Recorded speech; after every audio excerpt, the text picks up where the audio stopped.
Yes, guys, welcome back to another video. Welcome to the George Benson football channel. It is the first day of the worst international break of the year. September, the first international break of the new Premier League season, is always like we forget that it's coming because you don't expect it to come after 3 matches. You just start getting a bit of momentum and then boom, a load of pointless international games. I love the Euros. I love the World Cup. Qualifiers are dead. The Nations League should never have existed. But we move. Chelsea Football Club have played 3 matches. We've won 1, we've drawn 1, and we've lost 1. And to add on to that, we've had European football as well. And we've won 1 and lost 1 of those. So it is about as average as you could possibly be right now. In this video today, I'm going to talk to you guys about my thoughts on the start of the season, my thoughts on the end of the transfer window, and how the transfer window that we've just had is going to impact this season being different to last season. And I'm hoping by the end of today's video, I will hopefully be able to portray some optimism as to why we shouldn't expect it to be exactly the same as what it was last season. But I've got some news, guys. I've got some exciting admin here to go through at the start of this video. First thing, if you're not yet subscribed, please make sure you do.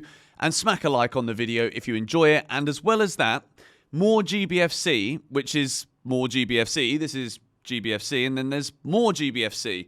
There's no videos on it right now until today. And I'm uploading the first video onto More GBFC today.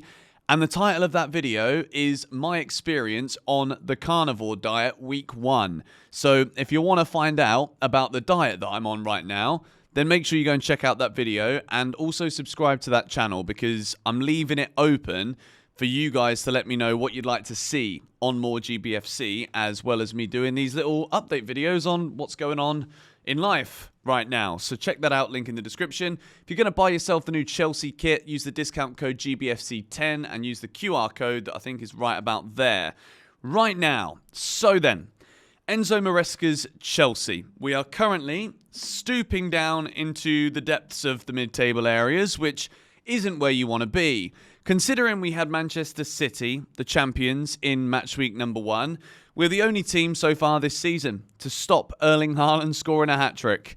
And I don't know how long that could go on for, but honestly, the man is an absolute robot. He's a joke of a striker. And I think he'll go down as the greatest goal scorer the Premier League has ever seen by the time he leaves Manchester City. We lost that game 2-0. I think when you look at it on face value, it's not the start to the season you want. You're at Stamford Bridge. You hope that the crowd are going to be behind the team. Wasn't really the case. Kind of was, but not really. We go to Wolves and we absolutely batter them. I'm going to choose, for the sake of this video, to kind of rule out the conversation of the Europa Conference League here because, to be fair, it's not the same 11. It's not the same quality of players, and I don't think many of the players that we're seeing in the Conference League games are going to be anywhere close to the starting 11s for Chelsea this season. Maybe a couple of them. I think we could see Vega a lot more as the season goes on. But the 6-2 win at Wolves was emphatic. It was pure domination and clinical Chelsea, something that we have absolutely struggled to say on too many of an occasion in recent seasons. Then you've got yesterday, which is a mixture of everything. And the overarching theme of the analysis post-match yesterday from Crystal Palace, from everyone's opinions that I've seen, we played well, but it's the same old story. We're not clinical enough in front of goal. We miss big chances. We don't win football matches. And as much as I spent a lot of time in yesterday's video saying Nicholas Jackson, yellow box in 6 Things We Learned, scored a great goal. He's in the right place. It's a tap-in, but he still scores it. And I'm never going to complain. If my striker only scores tap-ins, but he scores, not an issue with me whatsoever. I don't care how he scores, just do score. But I do care about the misses. And as much as it's not the time to be going and saying, well, if we would have got blah, blah, blah, because he might have missed those chances too. You never know. Osimhen doesn't score every shot that he has. And if he did, then, well, his name would be Erling and he'd be Norwegian and he'd eat salmon for breakfast every day. So, Chelsea right now, 4 points from the first 3 games. There's a lot of people that will be like, well, the club is in a mess. We're ruined. We've got awful owners. We don't look serious anymore. We can't pay players that are top players the wages that they want. We've got a championship manager. There's absolutely no point at this stage of the season thinking that way as a Chelsea fan. We're in the Conference League group stage. That's all we could have done at this point. Yes, we could have scored 20 goals in the process, but we're there. All right? We're also 3 games into the season. And I'm going to tell you here what I think one of the biggest issues that we have at the club is right now. And I've spoke about this before, but I'm going to say it again. Stamford Bridge is a toxic place. Stamford Bridge is not the place that Chelsea players get excited to play at anymore, because the atmosphere is absolutely abysmal. When I was there for the Chelsea-Man City game, my friend Yusuf was I was very lucky that he gave me a really nice seat, bang in the middle of the pitch, in the East Stand. Otherwise, I probably wouldn't have been able to get a ticket, because I wasn't even sure if I was going to be in England for it. The guys behind me the whole game complaining that I stand up and I get myself involved and I make a bit of noise. Now, I don't really care about that. There was a bit of an argument in the stands, but it's not the most important thing. The issue is that this isn't just my experience. This is the experience of a lot of people. I've got a lot of mates that are massive Chelsea fans. They go to every single game, home and away, and they experience similar things. There are too many fans inside Stamford Bridge, and I'm not saying that if you're coming on holiday to England and you want to see a Chelsea game, you can't go. But what I will say is, there are too many people moaning, complaining in the stadium, not just at each other, but at what's happening on the field. There are too many people that don't really know who Enzo Maresca is or what he's trying to do at Chelsea or what the owners are trying to do at Chelsea, that to be quite honest, I don't think many of them even care anymore about what happens. They just want to complain. Because as a collective, if you complain and you hear someone else doing it, it makes you feel better about yourself. It makes you feel better that you're not the only person who's feeling a bit down in the dumps about Chelsea.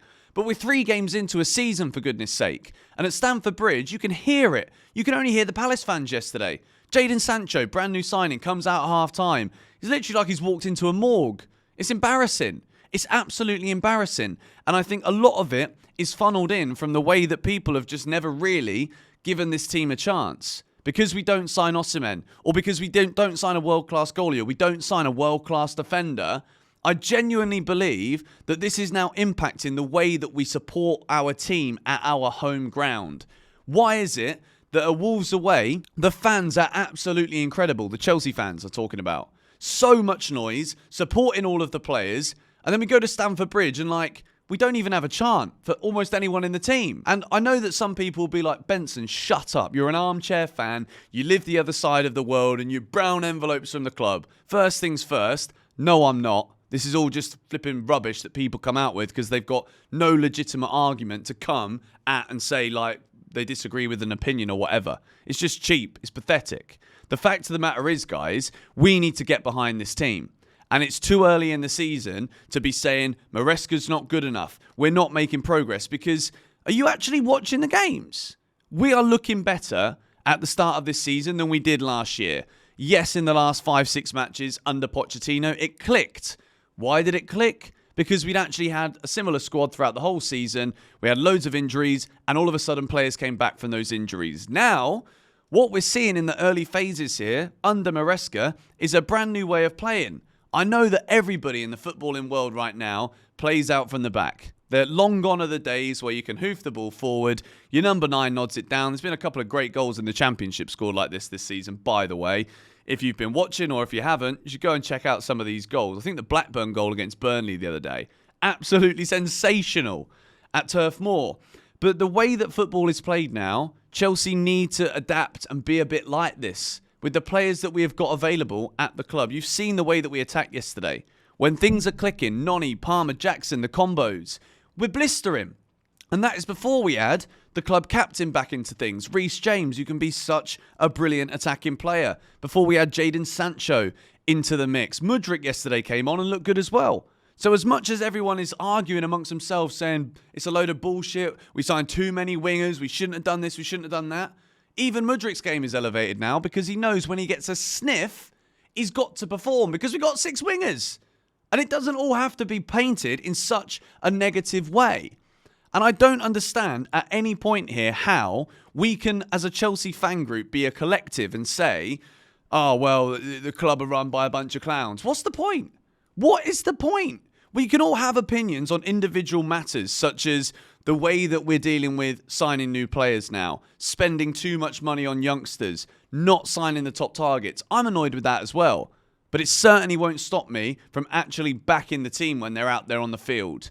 And people might come at me for saying this from afar, but I can literally see it. And I know so many people inside that stadium who are like, I don't even want to go to home games anymore. I only want to go to the away ones. It's a problem. It's a massive problem. And it's not just like Chelsea as a fan base. We've been so blessed over the years that we've had players that can single-handedly on the pitch just galvanise everybody together. We've had so many world-class players at our club. Your Eden Hazards, John Terrys, Diego Costas, Drogba's, Lampards, Ashley Coles, Makalele's. The list could go on forever. This is a new crop. This is a new era. And I'll say this to Enzo Maresca. Don't keep saying it in your press conferences the way that we won the Champions League 3 years ago, but this is a different Chelsea now. This, for me, is part of the issue too. We're accepting that things are different, but the fans aren't accepting it in the stadium. There's a discourse here. This is part of the problem. When Enzo Maresca also comes out in pressers and says, well, no one's told me that I need to get the Champions League. No! I like you, Enzo, but this isn't coming across well. And this is why Chelsea fans are so disgruntled inside Stamford Bridge, because that's what is being said in the media, which suggests that that is now the standard, as the dog agrees with me and barks and his collar goes off. So, I think this has to change as well. Chelsea, absolutely, no questions asked. With the amount of money we've spent in recent years, we need to progress this season. I don't want to see us in 6th come the end of 2025 in May. I want to see us in the top 4. Whether we got that striker or not, I think that would have made it very, very feasible. And I still think we should be with the squad that we have. And these players have been together now for a year, for a season. You've got a brilliant attacking line, and we just need to galvanise and get behind this team. And that is why, during this international break, I'm going to make sure that we keep looking forward. As much as I don't want everything to be about blind positivity, I'm going to take a look at things. I want to look at how we can improve. I want to look at the squad that we've got right now and see how we can utilise players better. But I wanted to make this video today because it's been bugging me. It's pissing me off when I'm even on television watching Stamford Bridge just seem like it's dead. It's completely dead. And Stamford Bridge used to be a fortress, but I'm telling you now, yes, it might be a different Chelsea today. Yes, we might have new owners. Yes, we might have a different crop of players than we did back then. But absolutely, there is no helping whatsoever in being negative from minute one at Stamford Bridge. Anyway, going to wrap this up here because I could go on all day about this. But let me know your thoughts on the start of this season so far in the comments down below. I'm still excited, guys. I still think we've played some really good football in these first couple of games. We should have won yesterday. The referee was a total tosspot. He should have sent off a Palace player. Would have changed the whole dynamic of the game, but he didn't. But we're used to that, aren't we? And that should be fuel in itself to make sure we back the flipping team. Because quite often, the referees flipping hate us. They give us nothing. Particularly at the Bridge. So many times this has happened. So let's back the boys. Anyway, I'll see you guys tomorrow.